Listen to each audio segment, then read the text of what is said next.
혹시 양치할 때 거울을 보며 잇몸에서 스며나오는 피를 보고도 이 나이에 뭐라며 그냥 지나친 적 있으신가요? 저는 그런 작은 신호가 단순한 나이 탓이 아니라 여러분의 건강과 삶의 질을 좌우할 수 있는 중요한 메시지라는 걸 말씀드리고 싶습니다. 안녕하세요. 저는 50년 넘게 치과 전문의로 일하며 수만 명의 환자분들을 만나온 이승호입니다. 오늘은 여러분께 치아 건강의 소중함과 하루 단 5분으로 평생 치아를 지킬 수 있는 비결을 나누고자 합니다. 치아는 단순한 뼈가 아니에요. 여러분이 손주와 함께 웃으며 밥을 먹고 자신 있게 이야기할 수 있는 삶의 기반이죠. 그런데 잘못된 습관 하나로 이 모든 걸 잃을 수도 있다는 사실 알고 계셨나요? 제 진료실을 찾았던 72세 김영수 선생님의 이야기가 떠오릅니다. 은퇴한 교장 선생님이셨던 김 선생님은 늘 따뜻한 미소로 학생들을 가르치셨죠. 하지만 몇 년 전 치아가 하나둘 흔들리기 시작했고 결국 밥을 제대로 씹지 못해 소화도 안 되고 사람 만나는 걸 꺼리게 되셨어요. 가족들이 힘들게 모은 4천만 원으로 임플란트를 했지만 1년도 안 돼 감염 때문에 모든 걸 다시 제거해야 했습니다. 그때 선생님의 눈에 고인 눈물과 내 치아만 잘 지켰어도 라는 후회가 아직도 제 가슴을 아리게 합니다. 하지만 여기서 희망적인 소식을 드릴게요. 김 선생님은 제가 알려드린 간단한 습관을 실천하며 다시 웃음을 되찾으셨습니다. 여러분도 지금 이 순간 그런 변화를 시작할 수 있어요. 저는 지난 50년 동안 치아가 단순히 음식을 씹는 도구가 아니라 전신 건강과 행복의 열쇠라는 걸 수많은 환자분들을 통해 배웠습니다. 서울대와 하버드대 연구에서도 잇몸 건강이 당뇨, 심장병, 심지어 알츠하이머와도 깊이 연결되어 있다고 밝혔죠. 그런데도 많은 분들이 나이 들면 치아가 약해지는 게 당연하다고 생각하시곤 해요. 하지만 그건 사실이 아닙니다. 제가 오늘 소개할 3가지 작은 습관만 꾸준히 실천하면 80대, 90대에도 자신의 치아로 맛있는 밥을 드실 수 있습니다. 게다가 이 방법들은 비싸거나 복잡하지 않아요. 집에서 지금 당장 시작할 수 있는 것들이죠. 여러분 혹시 지금 치아가 조금 흔들리거나 잇몸이 붓는 느낌이 드신다면 그건 여러분 몸이 보내는 신호예요. 그 신호를 무시하면 김영수 선생님처럼 큰 대가를 치를 수도 있지만 지금 행동을 시작하면 전혀 다른 미래가 기다리고 있습니다. 오늘 이 영상에서 저는 치아 건강이 왜 중요한지, 임플란트에 숨겨진 진실은 무엇인지, 그리고 누구나 쉽게 따라할 수 있는 치아 지킴이 루틴을 자세히 알려드릴게요. 자, 그럼 본격적으로 들어가기 전에 치아가 여러분의 삶에 얼마나 큰 영향을 미치는지부터 이야기 나눠볼까요? 저는 50년 넘게 치과 전문의로 일하며 치아 건강이 단순히 씹는 기능 이상의 의미를 가진다는 걸 깨달았어요. 치아는 우리 몸의 건강을 지키는 문지기 같은 존재예요. 그 문지기가 흔들리면 온몸에 문제가 생길 수 있죠. 오늘 이 파트에서는 잇몸병, 특히 치주염이 어떻게 우리의 삶을 위협하는지, 그리고 왜 지금 당장 신경 써야 하는지에 대해 이야기 나눠볼게요. 먼저 치주염이 뭔지 간단히 짚고 넘어가겠습니다.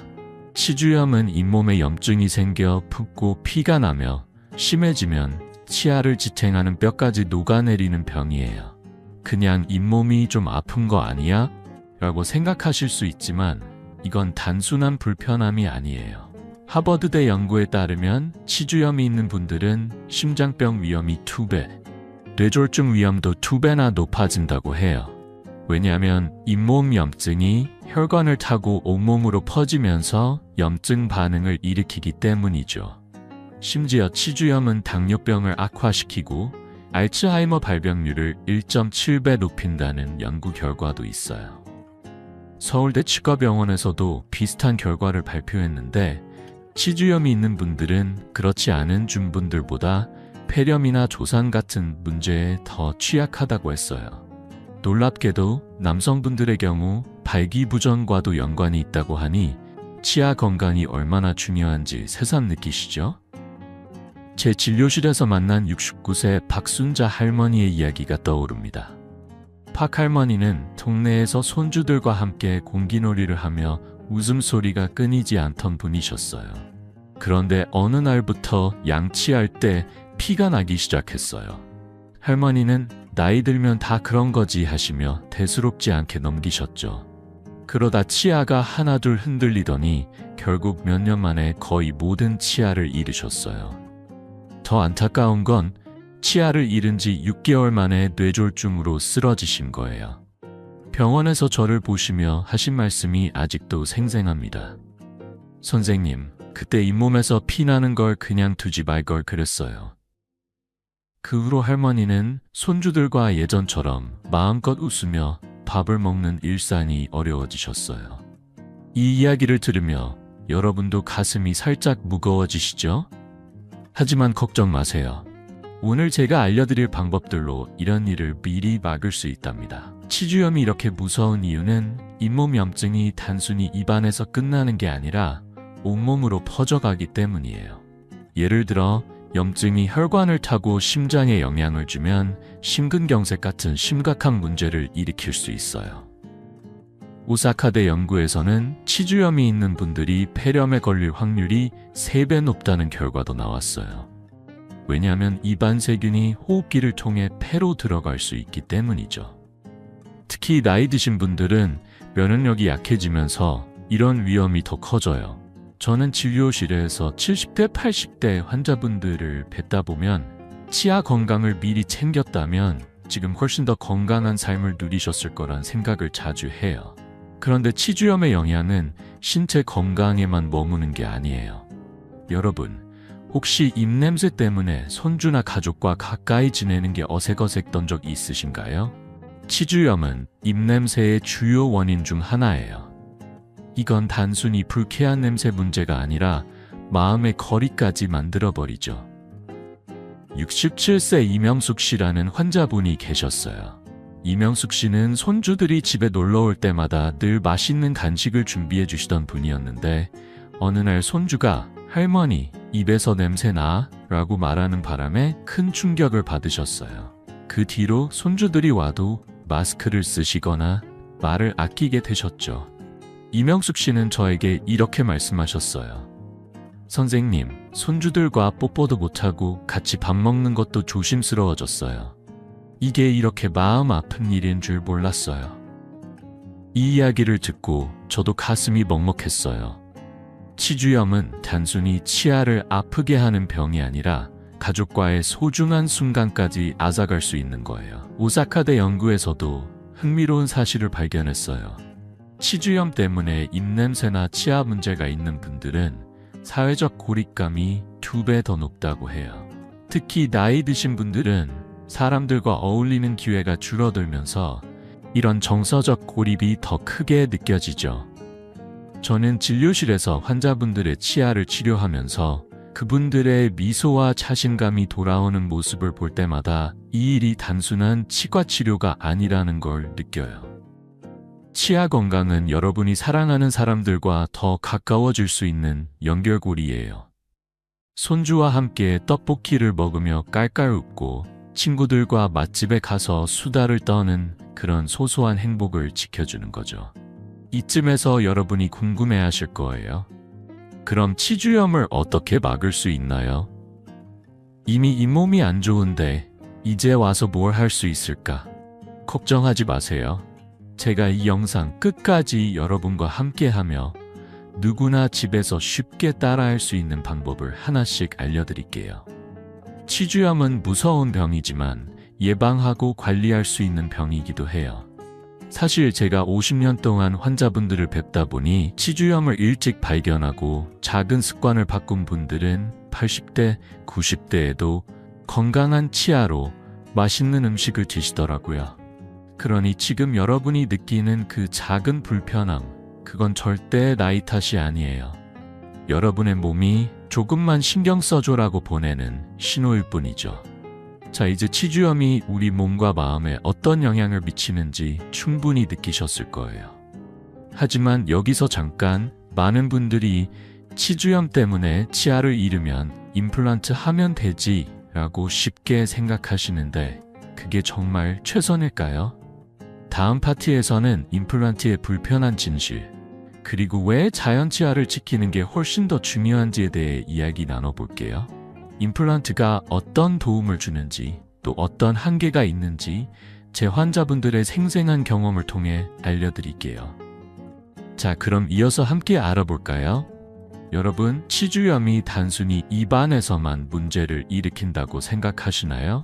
저는 50년 넘게 치과 전문의로 일하면서 치주염이 온몸 건강에 얼마나 큰 영향을 미치는지 수많은 환자분들을 통해 깨달았어요. 지난 파트에서 치주염이 심장병, 뇌졸중, 알츠하이머 같은 심각한 질환과 연결된다고 말씀드렸죠. 오늘 이 파트에서는 치주염이 우리 몸의 다른 부분들, 심지어 생명까지 위협할 수 있는 구체적인 신체적 위험에 대해 더 깊이 이야기 나눠볼게요.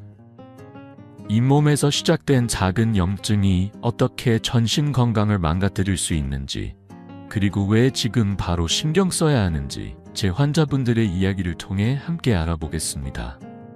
치주염은 단순히 잇몸이 붓고 피가 나는 병이 아니에요. 이 염증은 혈관을 타고 온몸으로 퍼져가면서 다양한 문제를 일으킵니다. 서울대 치과병원 연구에 따르면 치주염이 있는 분들은 심장병 위험이 40%나 높다고 해요. 왜냐하면 잇몸 염증이 혈관 내벽에 쌓여 동맥경화를 일으킬 수 있기 때문이죠. 심장병뿐만 아니라 치주염은 폐렴 위험을 3배 높이고 심지어 조산이나 발기부전 같은 문제와도 연관이 있어요.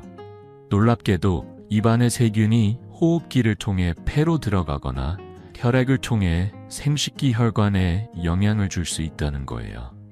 이런 연구 결과를 들으면 치아 건강이 단순히 미용 문제가 아니라 생명을 지키는 첫걸음이라는 걸 새삼 느끼게 되죠. 제 진료실에서 만난 65세 최영철 씨의 이야기가 떠오릅니다. 최영철 씨는 동네 마트에서 늘 웃으며 손님들을 맞이하던 분이셨어요. 그런데 몇 년 전부터 잇몸에서 피가 나고 치아가 흔들리기 시작했어요. 최영철 씨는 나이 들면 다 그런 거지 하시며 치과에 가지 않고 그냥 지내셨어요. 그러다 당뇨병이 점점 악화되더니 결국 합병증으로 병원에 입원하셨어요. 병원에서 저를 보시며 하신 말씀이 가슴 아픕니다. 선생님, 그때 치과만 갔어도 이렇게까지 안 됐을 텐데. 최영철 씨는 당뇨병 관리에 신경 쓰셨지만 잇몸 염증이 당뇨를 더 악화시킬 거라고는 전혀 몰랐다고 하셨어요. 이 이야기를 들으며 저도 안타까웠어요. 만약 최영철 씨가 잇몸 건강을 조금만 더 신경 썼다면 지금 훨씬 더 건강한 삶을 누리고 계셨을 거예요.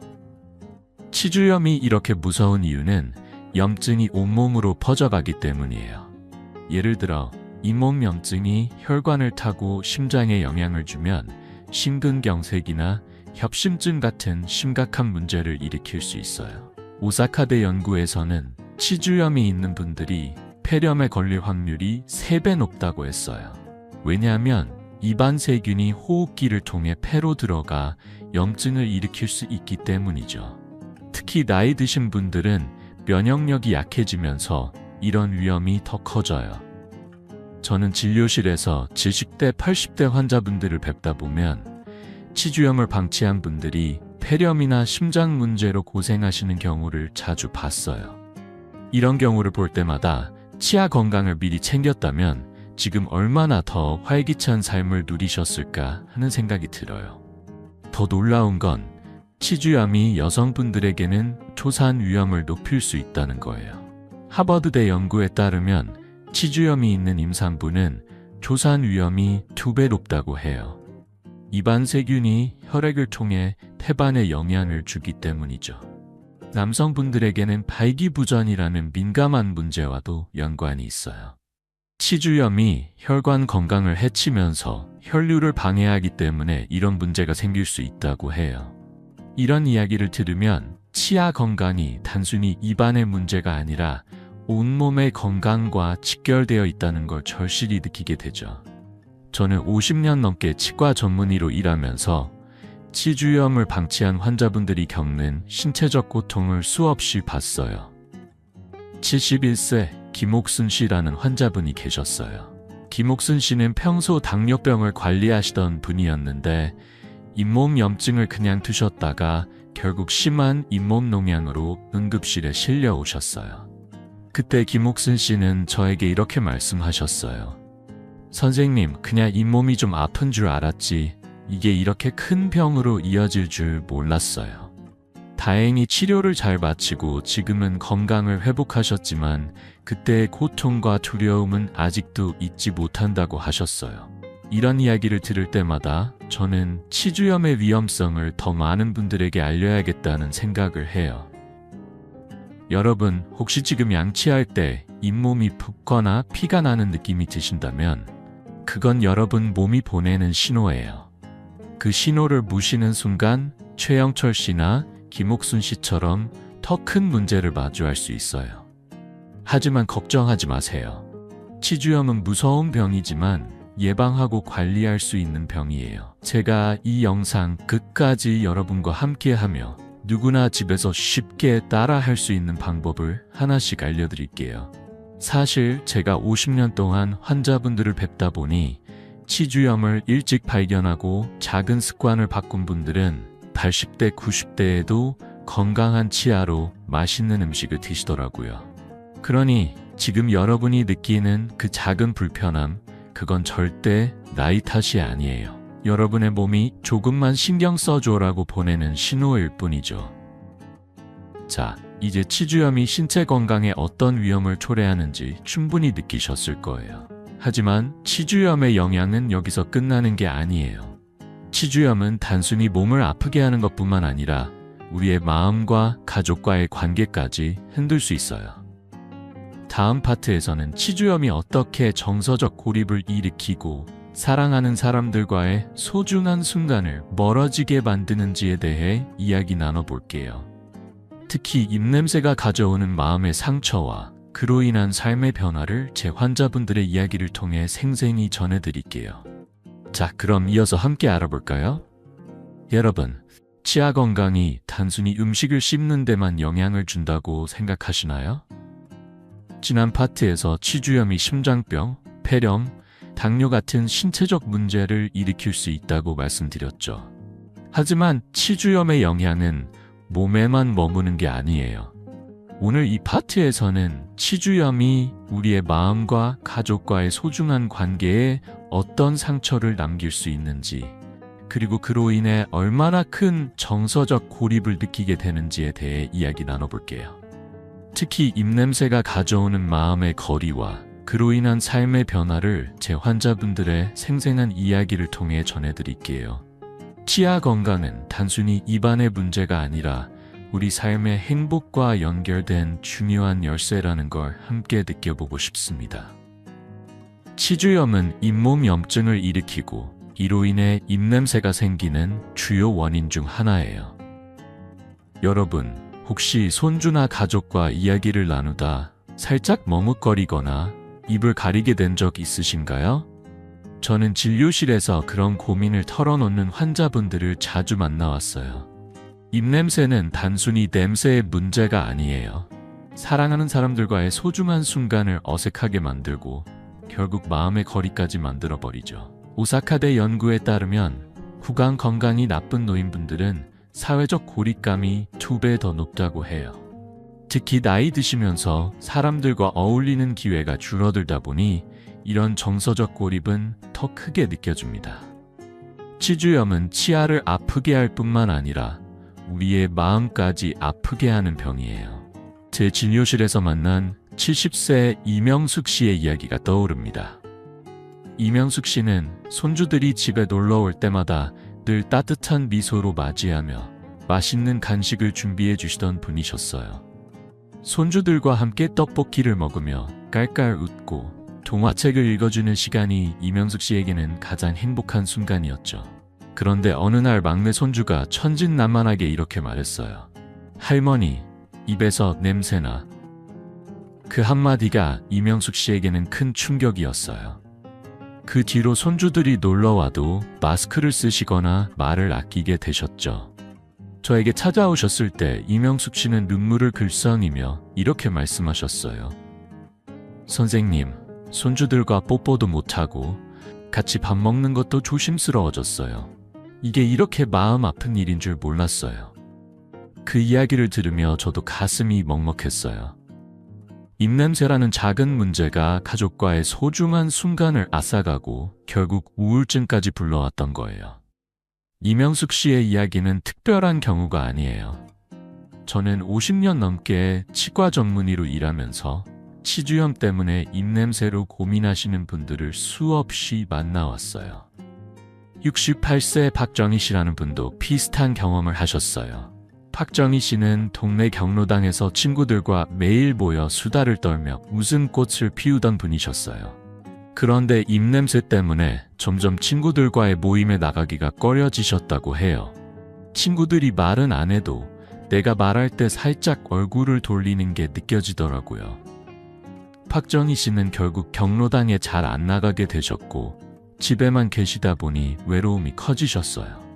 저에게 찾아오셨을 때 박정희 씨는 이렇게 말씀하셨어요. 선생님, 치아 때문에 사람 만나는 게 두려워졌어요. 이렇게 외로울 줄 몰랐어요. 이 이야기를 들으며 저는 치아 건강이 단순히 씹는 문제를 넘어 우리의 사회적 삶과 마음의 건강까지 좌우한다는 걸 다시 한번 절감했어요. 오사카대 연구에서도 이런 점을 명확히 보여줬어요. 치주염으로 인한 입냄새나 치아 문제는 사람들과의 교류를 줄이고 정서적 고립감을 2배 높인다고 해요. 특히 나이 드신 분들은 새로운 사람을 만나거나 사회적 활동에 참여하는 기회가 적다 보니 이런 고립감이 더 크게 다가오죠. 저는 진료실에서 환자분들의 치아를 치료하면서 그분들의 미소와 자신감이 돌아오는 모습을 볼 때마다 이 일이 단순한 치과 치료가 아니라는 걸 느껴요. 치아 건강은 가족과 친구, 이웃과 함께 나누는 소소한 행복을 지켜주는 연결고리예요. 손주와 함께 아이스크림을 먹으며 웃고 친구들과 맛집에서 수다를 떠는 그런 순간들이 바로 치아 건강이 가져다주는 선물이죠. 여러분 혹시 지금 입냄새 때문에 사람들과 가까이 지내는 게 조금 망설여지신다면 그건 여러분 잘못이 아니에요. 그건 치주염이 보내는 신호일 뿐이죠. 그리고 그 신호를 무시하지 않고 지금 행동을 시작하면 이명숙 씨나 박정희 씨처럼 다시 웃음을 찾을 수 있어요. 저는 50년 동안 환자분들을 뵙다 보니 치주염으로 인한 입냄새를 관리하고 작은 습관을 바꾼 분들은 다시 가족과 친구들과의 시간을 마음껏 즐기시더라고요. 그러니 지금 느끼시는 그 작은 어색함, 그건 절대 나이 탓이 아니에요. 여러분의 몸과 마음이 조금만 도와줘라고 말하는 순간일 뿐입니다. 이쯤에서 여러분이 궁금해하실 거예요. 그럼 입냄새와 치주염을 어떻게 관리할 수 있나요? 이미 이런 문제를 겪고 있는데 이제 와서 뭘 할 수 있을까? 걱정 마세요. 제가 이 영상 끝까지 여러분과 함께하며 누구나 집에서 쉽게 따라할 수 있는 3가지 습관을 하나씩 알려드릴게요. 이 방법들은 비싸거나 복잡하지 않아요. 여러분이 지금 당장 시작할 수 있는 간단하면서도 효과적인 비결들이죠. 사실 치주염은 무서운 병이지만 예방하고 관리할 수 있는 병이에요. 제가 만난 많은 환자분들이 이 작은 습관들로 삶의 변화를 경험하셨어요. 자, 이제 치주염이 우리의 마음과 사회적 삶에 어떤 영향을 미치는지 충분히 느끼셨을 거예요. 하지만 여기서 잠깐, 치주염 때문에 치아를 잃게 되면 많은 분들이 임플란트 하면 되지 라고 생각하시는데 과연 그게 최선일까요? 다음 파트에서는 임플란트의 불편한 진실, 그리고 왜 자연 치아를 지키는 게 훨씬 더 중요한지에 대해 이야기 나눠볼게요. 임플란트가 어떤 도움을 주는지, 또 어떤 한계가 있는지 제 환자분들의 생생한 경험을 통해 자세히 알려드릴게요. 자, 그럼 이어서 함께 알아볼까요? 여러분, 치아를 잃으면 많은 분들이 임플란트 하면 되지 라고 쉽게 생각하시죠? 저도 진료실에서 그런 말씀을 자주 듣곤 해요. 지난 파트에서 치주염이 신체와 마음에 얼마나 큰 영향을 미치는지 이야기 나눴는데, 치아를 잃고 나면 임플란트가 자연 치아를 완벽히 대체할 거라는 믿음이 오히려 더 큰 문제를 낳을 때가 많아요. 오늘 이 파트에서는 임플란트의 한계, 즉 임플란트가 왜 맞는이 아닌지, 그리고 왜 자연 치아를 지키는 게 훨씬 더 중요한지에 대해 제 환자분들의 이야기를 통해 부드럽게 풀어볼게요. 임플란트가 어떤 도움을 주는지, 또 어떤 불편함을 가져올 수 있는지 함께 알아보며 현명한 선택을 준비해 보겠습니다. 먼저 임플란트가 뭔지 간단히 짚고 넘어가겠습니다. 임플란트는 잃은 치아를 대신해 덕뼈에 인공 치아를 심는 시술이에요. 겉보기엔 자연 치아처럼 보이고 씹는 기능도 어느 정도 회복시켜주죠. 그래서 많은 분들이 임플란트를 치아 문제를 해결하는 최종 해결책으로 생각하시곤 해요. 하지만 제가 50년 넘게 치과 전문의로 일하며 수많은 환자분들을 뵌 경험으로 말씀드리자면 임플란트는 결코 만능이 아니에요. 가장 큰 한계 중 하나는 수명이에요. 임플란트의 평균 수명은 10에서 15년 정도라고 알려져 있어요. 60대에 임플란트를 했다면 80대나 90대에는 재시술이 필요할 수 있는데, 그 나이에 재시술은 체력적으로나 경제적으로 쉽지 않은 경우가 많죠. 게다가 임플란트는 자연 치아처럼 느껴지지 않아요. 자연 치아는 음식의 온도, 질감, 맛을 섬세하게 느낄 수 있지만 임플란트는 그런 감각이 없어요. 제 진료실에서 만난 67세 정미경 씨의 이야기가 떠오릅니다. 정미경 씨는 앞니 2개를 잃고 임플란트를 하셨어요. 처음에는 새 치아에 만족하셨지만 몇 달 지나지 않아 불편함을 호소하셨어요. 선생님, 음식 맛이 잘 안 느껴져요. 그리고 자꾸 음식물이 껴서 너무 불편해요. 정미경 씨는 특히 뜨거운 국을 먹을 때나 딱딱한 전을 씹을 때 자연 치아와의 차이를 뼈저리게 느끼셨다고 해요. 그분은 저에게 이렇게 말씀하셨어요. 이 돈을 들였는데 내 치아 같지가 않아요. 그냥 내 치아를 지킬 걸 그랬어요. 그 말씀을 들으며 저도 가슴이 아팠어요. 임플란트는 자연 치아의 감각을 따라갈 수 없다는 점에서 한계가 명확하죠. 또 하나, 임플란트는 부작용 가능성도 무시할 수 없어요. 통계에 따르면 임플란트 시술을 받은 분들 중 47%가 5년 내에 어떤 식으로든 부작용을 경험한다고 해요. 예를 들어 임플란트 주변에 염증이 생기거나 나사가 풀리거나 심지어 임플란트가 뼈와 잘 붙지 않아 실패하는 경우도 있죠. 72세의 김영수 선생님의 경우를 떠올려보면 앞서 도입부에서 말씀드렸던 그분은 4천만 원을 들여 임플란트를 하셨지만 1년도 안 돼 감염으로 모든 임플란트를 제거해야 했어요. 그때 김 선생님의 실망과 후회는 이루 말할 수 없었죠. 이런 사례를 볼 때마다 저는 임플란트가 결코 가벼운 선택이 아니라는 걸 절감해요. 임플란트의 또 다른 한계는 유지 관리의 어려움이에요. 임플란트는 자연 치아처럼 스스로 회복되지 않아요. 음식물이 끼거나 염증이 생기면 세심한 관리가 필요하고 정기적으로 치과를 방문해 점검받아야 하죠.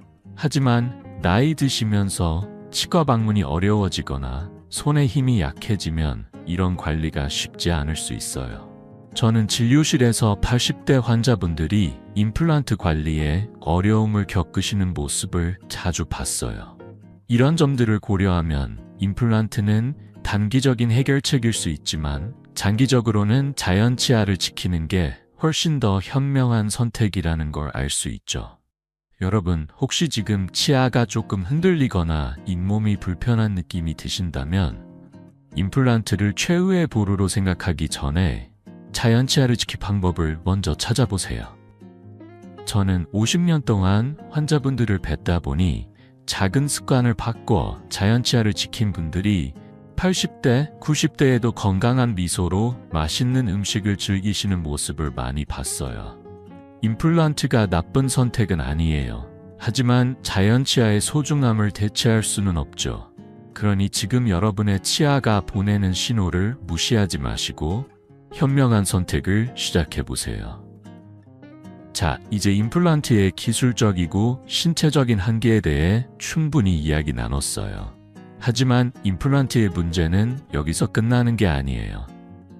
다음 파트에서는 임플란트가 가져오는 경제적 부담, 그리고 그로 인해 가족과 본인에게 어떤 영향을 미칠 수 있는지에 대해 더 깊이 알아볼게요. 임플란트의 비용과 유지비가 얼마나 큰 부담이 될 수 있는지 제 환자분들의 이야기를 통해 생생히 전해드릴게요.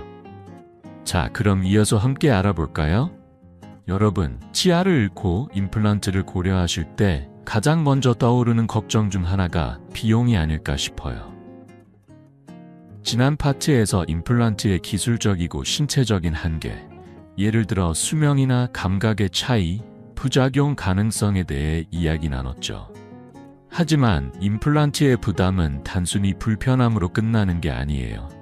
오늘 이 파트에서는 임플란트가 가져오는 경제적 부담, 그리고 그로 인해 본인과 가족에게 어떤 영향을 미칠 수 있는지에 대해 제 환자분들의 이야기를 통해 부드럽게 풀어볼게요. 임플란트의 비용과 유지비가 얼마나 큰 부담이 될 수 있는지, 그리고 왜 자연치아를 지키는 게 더 현명한 선택인지 함께 고민해 보겠습니다. 임플란트는 단순히 시술 한 번으로 끝나는 게 아니에요. 평균적으로 임플란트 한 개당 비용이 250만 원에서 300만 원 정도 들고 여러 개를 해야 한다면 그 비용은 훨씬 더 커지죠. 게다가 시술 후에도 정기적인 관리와 점검이 필요하고 감염이나 나사 풀림 같은 문제가 생기면 추가 치료비가 들 수 있어요. 저는 50년 넘게 치과 전문의로 일하면서 임플란트 비용 때문에 경제적 부담을 크게 느끼시는 환자분들을 많이 뵙곤 했어요. 특히 나이 드신 분들께는 이 비용이 단순한 숫자가 아니라 가족과의 소중한 계획이나 삶의 여유를 바꾸는 큰 결정이 되곤 하죠. 제 진료실에서 만난 75세 오상훈 씨의 이야기가 떠오릅니다. 오상훈 씨는 평생 검소하게 사시며 자녀들과 손주들을 위해 저축을 해오신 분이셨어요. 그런데 몇 년 전 치아 3개를 잃고 임플란트를 하셨죠. 총 900만 원이라는 비용을 마련하기 위해 저축을 깨고 자녀들에게도 조금씩 도움을 받으셨어요. 오상훈 씨는 처음엔 새 치아에 만족하셨지만 2년도 안 돼 임플란트 주변에 염증이 생겨 재시술을 받아야 했어요. 추가 비용도 비용이었지만 오상훈 씨가 가장 마음 아파하신 건 자녀들에게 느꼈던 미안함이었어요. 저에게 찾아오셨을 때 그분은 이렇게 말씀하셨어요. 선생님, 이 돈이면 손주들 해외여행이라도 보내줄 수 있었을 텐데 자식들에게 또 손 벌린 게 너무 미안해요. 그 말씀을 들으며 저도 가슴이 무거웠어요. 임플란트는 단순한 치료비가 아니라 가족과의 추억이나 재정적 여유를 바꾸는 선택이 될 수 있는 거예요. 오상훈 씨의 사례는 드문 일이 아니에요. 저는 진료실에서 임플란트 유지비 때문에 힘들어 하시는 분들을 자주 뵙곤 해요. 예를 들어, 임플란트는 자연 치아처럼 스스로 회복되지 않기 때문에 염증이 생기거나 나사가 풀리면 추가 치료가 필요해요. 이런 경우 몇십만 원에서 몇백만 원까지 추가 비용이 들 수 있죠. 게다가 나이 드시면서 치과 방문이 어려워지면 이런 유지 관리가 더 부담스러워질 수 있어요. 78세 박영자 씨는 임플란트 관리 때문에 매달 치과를 방문해야 했는데 교통비와 시간까지 더해지니 경제적 부담이 점점 커지셨다고 해요. 박영자 씨는 저에게 이렇게 말씀하셨어요. 선생님, 치아를 지킬 수 있었다면 이렇게까지 힘들지 않았을 텐데요. 그 말씀을 들으며 저는 자연 치아를 지키는 게 단순히 건강뿐 아니라 경제적으로도 얼마나 큰 차이를 만드는지 다시 한번 느꼈어요. 임플란트의 경제적 부담은 단순히 본인에게만 영향을 미치는 게 아니에요. 많은 분들이 자녀나 가족의 도움을 받아 비용을 마련하시곤 하죠. 하지만 그 과정에서 가족들에게 미안함을 느끼시고 심지어 부담감을 주고 싶지 않아 치료를 미루시는 분들도 계세요. 저는 이런 경우를 볼 때마다 치아 건강을 미리 챙겼다면 이런 부담 없이 더 행복한 시간을 보내셨을 거라는 생각이 들어요. 사실 임플란트 비용으로 손주들의 학원비를 내주거나 가족과 함께 맛있는 식사를 하러 갈 수도 있었을 거예요. 이런 이야기를 나누다 보면 자연 치아를 지키는 작은 습관이 얼마나 큰 가치를 만들어내는지 알 수 있죠. 여러분, 혹시 지금 치아가 조금 불편하거나 잇몸이 약해진 느낌이 드신다면 임플란트를 당장 선택하기 전에 자연 치아를 지킬 방법을 먼저 고민해 보세요. 저는 50년 동안 환자분들을 뵙다 보니 작은 습관을 바꿔 자연 치아를 지킨 분들이 80대, 90대에도 경제적 부담 없이 건강한 치아로 삶을 즐기시는 모습을 많이 봤어요. 임플란트가 필요할 때도 있지만 자연 치아를 지키는 게 경제적으로도 감정적으로도 훨씬 더 현명한 선택이에요. 그러니 지금 여러분의 치아가 보내는 신호를 무시하지 마시고 현명한 선택을 시작해 보세요. 자, 이제 임플란트의 경제적 부담과 그로 인한 삶의 변화에 대해 충분히 이야기 나눴어요. 하지만 걱정하지 마세요. 임플란트에 의존하지 않고도 여러분의 치아를 지킬 수 있는 방법이 있어요. 다음 파트에서는 누구나 집에서 쉽게 따라할 수 있는 3단계 치아 지킴이 루틴을 자세히 알려드릴게요. 이 간단한 습관들이 어떻게 여러분의 치아와 경제적 여유를 지켜줄지 제 환자분들의 놀라운 변화를 통해 생생히 전해드릴게요. 자, 그럼 이어서 함께 알아볼까요? 여러분, 지금까지 치주염의 위험과 임플란트의 한계에 대해 이야기 나눴어요. 치아를 잃는 게 얼마나 큰 신체적, 정서적, 경제적 부담이 되는지 느끼셨을 거예요. 하지만 걱정 마세요. 오늘부터 여러분의 치아를 지킬 수 있는 간단하고 효과적인 방법들을 하나씩 알려드릴게요. 이 파트에서는 누구나 집에서 쉽게 따라할 수 있는 3단계 치아 지킴이 루틴 중 첫 번째, 간단한 도구를 활용하는 방법에 대해 이야기 나눠볼게요. 하루당 1로 2분이면 충분한 이 작은 습관들이 어떻게 여러분의 치아와 건강을 지켜줄지 제 환자분들의 생생한 변화를 통해 부드럽게 풀어보겠습니다. 자, 준비되셨나요? 먼저 치아 건강의 가장 큰 적 중 하나가 치아 사이에 낀 음식물이라는 걸 아셔야 해요. 충치의 60%가 치아 사이에서 생긴다는 사실 알고 계셨나요? 칫솔질만으로는 치아 사이를 완벽히 청소하기 어려워요. 그래서 제가 첫 번째로 추천드리는 도구는 물세정기예요. 물세정기는 하루 1분만 투자하면 치아 사이의 음식물과 플라그를 효과적으로 제거해줘요. 사용법도 간단해요. 물을 채운 뒤 잇몸선을 따라 부드럽게 물을 뿜어주면 끝. 처음엔 낯설 수 있지만 일주일만 써보시면 그 상쾌함에 푹 빠지실 거예요. 저는 진료실에서 물세정기를 사용한 환자분들이 잇몸 염증이 줄고 치아가 더 튼튼해졌다고 말씀하시는 걸 자주 들었어요. 물세정기 외에도 치간 칫솔이나 치실은 필수예요. 치간 칫솔은 치아 사이를 부드럽게 문질러주는 작은 브러쉬이고 치실은 얇은 실로 치아 사이를 청소하는 도구죠. 둘 중 하나만 꾸준히 사용해도 충치와 잇몸병 예방에 큰 도움이 됩니다. 제 환자 중 68세 김순자 씨의 이야기가 떠오릅니다. 김순자 씨는 매일 저녁 치실을 사용하기 시작한 뒤로 잇몸 출혈이 눈에 띄게 줄었어요. 무엇보다 입냄새가 사라지면서 손주들과 더 가까워지셨다고 해요. 김순자 씨는 저에게 이렇게 말씀하셨어요. 선생님, 치실 하나로 이렇게 달라질 줄 몰랐어요. 손주들이 이제 할머니 입냄새 안 난다고 뽀뽀해줘요. 그 미소를 보니 저도 덩달아 행복했어요. 이처럼 작은 도구 하나가 여러분의 치아 건강과 가족과의 소중한 순간을 지켜줄 수 있답니다. 그리고 한 가지 더 추천드리고 싶은 건 자일리톨 껌이에요. 식후 5분 정도 자일리톨 껌을 씹으면 침 분비가 늘어나면서 충치균을 억제해줘요. 침은 우리 입안의 천연 세정제 역할을 하거든요. 서울대 치과병원 연구에 따르면 자일리톨 껌을 꾸준히 씹은 사람들은 충치 발생률이 30%나 줄었다고 해요. 게다가 껌 씹는 건 간단하고 재미있잖아요.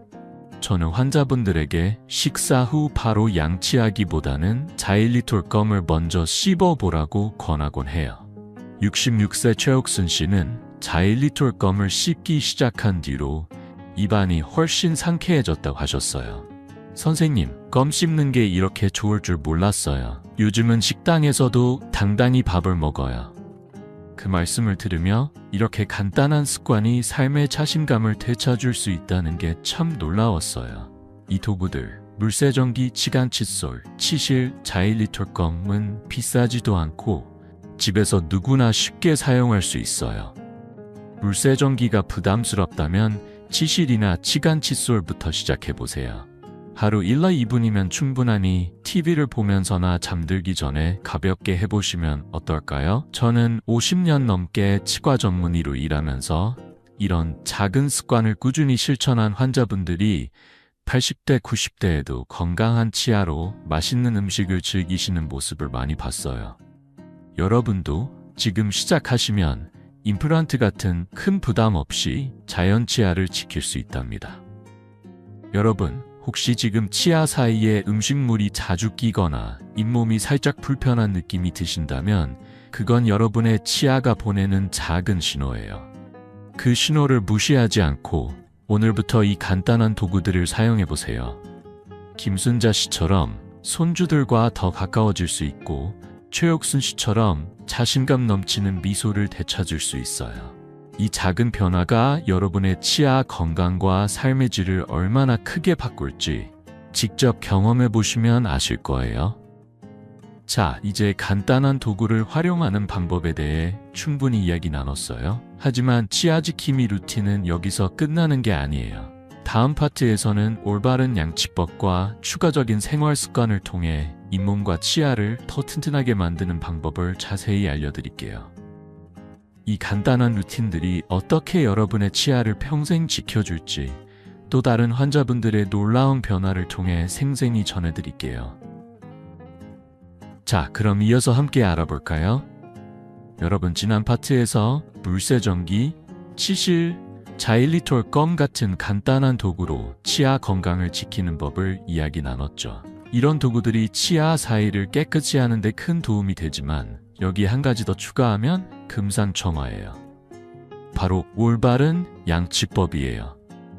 사실 우리가 매일 하는 양치질이야말로 치아와 잇몸 건강의 기본이죠. 하지만 잘못된 방법으로 양치하면 오히려 치아를 망칠 수도 있다는 사실 알고 계셨나요? 오늘 이 파트에서는 누구나 쉽게 따라할 수 있는 올바른 양치법과 간단한 생활 습관을 통해 치아를 튼튼하게 지키는 방법을 제 환자분들의 이야기를 통해 부드럽게 풀어볼게요. 하루 몇 분이면 충분한 이 습관들이 여러분의 치아를 평생 지켜줄 거예요. 자, 함께 시작해볼까요? 먼저 올바른 양치법의 핵심은 칫솔 선택과 올바른 각도예요.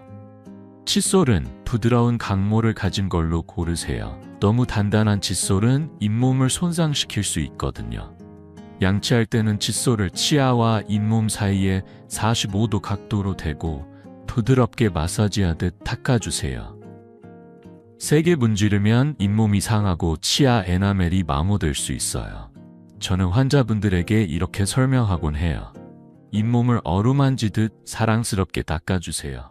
이 방법은 잇몸 염증을 줄이고 치아를 튼튼하게 유지하는 데 정말 효과적이랍니다. 서울대 치과병원 연구에서도 부드러운 칫솔질이 잇몸 건강을 40% 개선한다고 나왔어요. 그리고 한 가지 중요한 팁.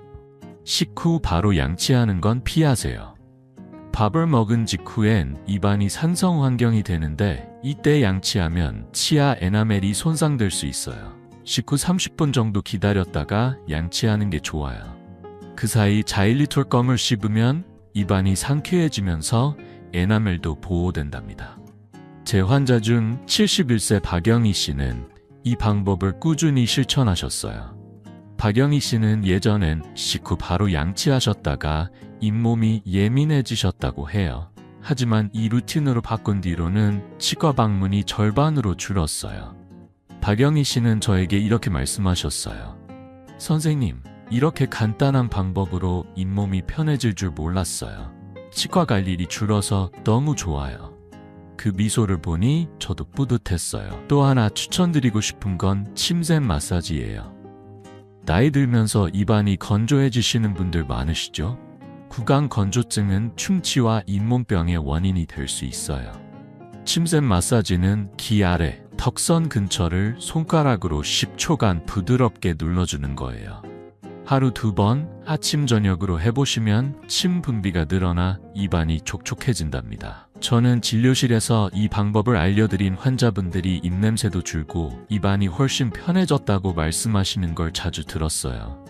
69세 최영철 씨는 침샘 마사지를 시작한 뒤로 입안 건조함이 줄어들면서 음식 맛도 더 잘 느끼게 되셨다고 해요. 선생님, 이 간단한 마사지로 입이 이렇게 촉촉해질 줄 몰랐어요. 그 말씀을 들으며 이렇게 쉬운 방법이 큰 변화를 만든다는 게 참 놀라웠어요. 이 루틴, 부드러운 칫솔질, 식후 30분 기다리기, 침샘 마사지는 누구나 집에서 바로 시작할 수 있어요. 하루 5분도 안 걸리는 이 습관들이 치아와 잇몸을 튼튼하게 지켜줄 거예요. 저는 50년 넘게 치과 전문의로 일하면서 이런 작은 습관을 꾸준히 실천한 환자분들이 80대, 90대에도 자연 치아로 맛있는 밥을 드시는 모습을 많이 봤어요. 여러분도 지금 시작하시면 치과 치료나 임플란트 같은 부담 없이 건강한 미소를 지킬 수 있답니다. 여러분, 혹시 지금 양치할 때 잇몸이 예민하거나 입안이 건조한 느낌이 드신다면 그건 여러분의 치아가 보내는 신호예요. 오늘부터 부드러운 칫솔질과 침샘 마사지를 시작해보세요. 박영희 씨처럼 치과 갈 일이 줄어들고 최영철 씨처럼 더 맛있는 식사를 즐길 수 있을 거예요. 자, 이제 올바른 양치법과 생활 습관에 대해 충분히 이야기 나눴어요. 하지만 치아 건강을 지키는 데는 또 한 가지 중요한 요소가 있어요. 바로 치약과 구강세정제 선택이에요. 다음 파트에서는 어떤 치약과 가글을 골라야 치아와 잇몸을 더 건강하게 지킬 수 있는지 제 환자분들의 경험을 통해 자세히 알려드릴게요. 자, 그럼 이어서 함께 알아볼까요? 여러분, 지금까지 치주염의 위험과 임플란트의 한계, 그리고 치아를 지키는 간단한 도구와 올바른 양치법에 대해 이야기 나눴어요. 이런 습관들이 치아 건강의 기초를 다져주지만 한 가지 더 중요한 요소가 있어요. 바로 치약과 구강세정제, 즉 가글 선택이에요. 우리가 매일 사용하는 치약과 가글이 치아와 잇몸 건강에 얼마나 큰 영향을 미치는지 혹시 깊이 생각해 보신 적 있으신가요? 오늘 이 파트에서는 어떤 치약과 가글을 골라야 치아를 더 튼튼하게 지킬 수 있는지 제 환자분들의 경험을 통해 부드럽게 풀어볼게요. 작은 선택 하나가 여러분의 치아 건강에 놀라운 변화를 가져올 거예요. 자, 함께 알아볼까요? 먼저 치약 선택의 핵심은 성분이에요. 치약을 고를 때 맛이나 향보다는 성분을 꼼꼼히 확인하는 게 중요해요. 제가 가장 추천드리는 건 불소 함량이 1000ppm 이상인 치약이에요. 불소는 치아 에나멜을 강화하고 충치를 예방하는 데 탁월한 역할을 하죠. 서울대 치과병원 연구에 따르면 불소 1000ppm 이상 치약을 꾸준히 사용한 사람들은 충치 발생률이 25%나 줄었다고 해요. 반면 SLS 소름 라우리 설페이트나 알코올이 들어간 치약은 피하는 게 좋아요. SLS는 거품을 내는 성분인데 잇몸을 자극하고 입안을 건조하게 만들 수 있거든요. 알코올도 마찬가지로 입안 점막을 예민하게 만들 수 있어요. 저는 환자분들에게 이렇게 말씀드리곤 해요. 치약은 화려한 광고보다 성분표를 믿으세요. 제 환자 중 66세 최옥순 씨의 이야기가 떠오릅니다. 최옥순 씨는 예전엔 마트에서 향이 좋은 치약을 골라 사용하셨다고 해요. 그런데 잇몸이 자주 붓고 충치도 생기곤 했죠. 제가 불소 함량이 높은 SLS 프리 치약으로 바꾸라고 권했어요. 몇 달 뒤 최옥순 씨는 놀라운 변화를 느끼셨어요. 충치가 줄었고 잇몸 염증도 많이 호전됐다고 하셨어요. 최혁순 씨는 저에게 이렇게 말씀하셨어요.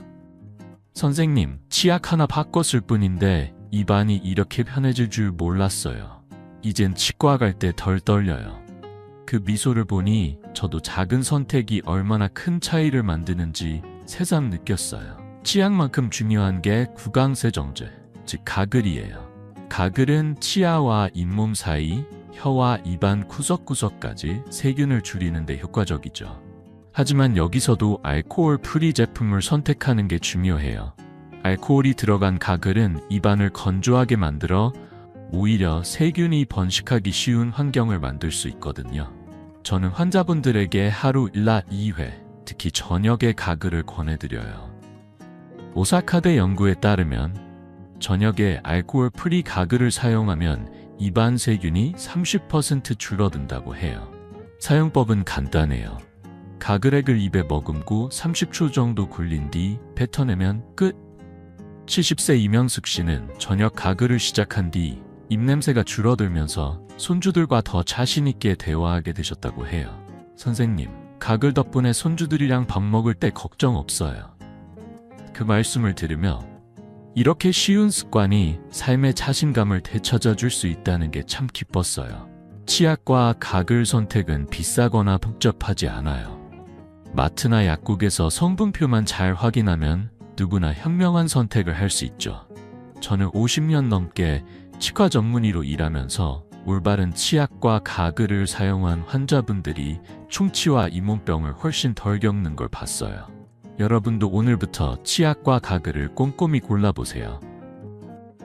이 작은 변화가 80대, 90대에도 건강한 치아로 맛있는 음식을 즐길 수 있게 해줄 거예요. 여러분, 혹시 지금 사용하는 치약이나 가글의 성분을 확인해 보신 적 있으신가요? 오늘 집에 가시면 치약 뒤쪽 성분표를 한번 들여다보세요. 불소 1000ppm 이상, SLS와 알코올이 없는 제품으로 바꾸시면 최옥순 씨처럼 치과 걱정이 줄어들 거예요. 자, 이제 치약과 가글 선택 요령에 대해 충분히 이야기 나눴어요. 하지만 치아 건강을 지키는 데는 한 가지 더 중요한 게 있어요. 바로 신뢰할 수 있는 치과를 찾는 거예요. 다음 파트에서는 어떤 치과를 선택해야 자연 치아를 오래 지킬 수 있는지 제 환자분들의 경험을 통해 자세히 알려드릴게요. 자, 그럼 이어서 함께 알아볼까요? 여러분, 지금까지 치주염의 위험, 임플란트의 한계, 그리고 치아를 지키는 간단한 습관과 치약 선택법까지 이야기 나눴어요. 이 모든 노력은 결국 우리의 자연 치아를 오래 지키기 위한 거죠. 하지만 혼자만의 노력으로는 한계가 있을 때가 있어요. 바로 이때 필요한 게 신뢰할 수 있는 치과예요. 치과 선택은 단순한 병원 방문이 아니라 여러분의 치아와 건강을 평생 책임질 파트너를 찾는 과정이에요. 오늘 이 파트에서는 어떤 치과를 선택해야 자연 치아를 오래 지킬 수 있는지 제 환자분들의 경험을 통해 부드럽게 풀어볼게요. 현명한 선택이 어떻게 큰 차이를 만드는지 함께 알아보겠습니다. 자, 준비되셨나요? 먼저 좋은 치과의 가장 중요한 특징은 정밀한 진단이에요. 신뢰할 수 있는 치과는 첫 방문부터 CT 촬영 같은 정밀 검사를 통해 치아와 잇몸 상태를 꼼꼼히 확인해요. 그리고 그 결과를 바탕으로 최소 30분 이상 자세히 설명해주죠.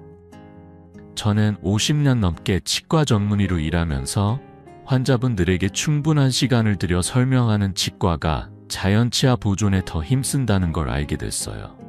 반면 첫 진료에서 바로 발치나 임플란트를 권하는 곳은 조심해야 해요. 그런 치과는 예방이나 보존 치료보다는 빠른 시술에 초점을 맞출 가능성이 높거든요.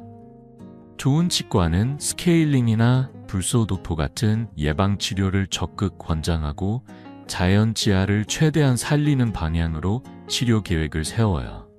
또 하나 중요한 건 치과의 운영 기간과 철학이에요. 10년 이상 한자리에서 운영해온 개인 병원은 대체로 지역사회에서 신뢰를 쌓아온 곳이 많아요. 이런 치과는 단기적인 이익보다 환자의 장기적인 건강을 우선시하죠. 저는 환자분들에게 치과 강판이 자주 바뀌는 곳은 피하세요 라고 말씀드리곤 해요. 반면 당일 임플란트나 평생 보증 같은 과장된 마케팅을 내세우는 곳도 주의가 필요해요. 치아 치료는 한 번의 시술로 끝나는 게 아니라 꾸준한 관리와 신뢰가 필요한 여정이거든요. 좋은 치과는 환자와의 신뢰를 바탕으로 자연 치아를 지키는 데 집중해요. 제 환자 중 73세 황진수 씨의 이야기가 떠오릅니다. 황진수 씨는 몇 년 전 치아가 흔들려 치과를 찾으셨는데 처음 방문한 곳에서 이건 발치하고 임플란트 해야 한다는 말을 들으셨어요. 하지만 황진수 씨는 섣불리 결정하지 않고 지인의 추천으로 예방중심의 치과를 찾으셨어요. 그 치과에서는 CT로 정밀 진단을 하고 스케일링과 치주 치료를 먼저 시도했죠. 결과적으로 황진수 씨는 치아 2개를 지킬 수 있었어요. 그분은 저에게 이렇게 말씀하셨어요.